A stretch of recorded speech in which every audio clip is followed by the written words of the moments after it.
Hello everyone. In this tutorial, we will show you a simple and free method to unlock any phone from any carrier, even if it's not fully paid off. No more expensive unlock fees or shady third-party services. We've got the solution you've been looking for. So grab your phone and insert an unsupported SIM card. That means a SIM card from a carrier other than your original one. After powering up your phone, you'll receive a message asking for an unlock code. Once you enter the code, your phone will be fully unlocked and ready to use with any carrier. I will show you how to obtain this unlock code, absolutely free. And if you have a carrier app installed on your phone, unlocking it will be even easier.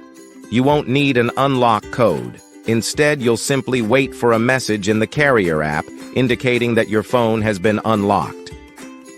Here's the best part. You can unlock your phone for free on this website.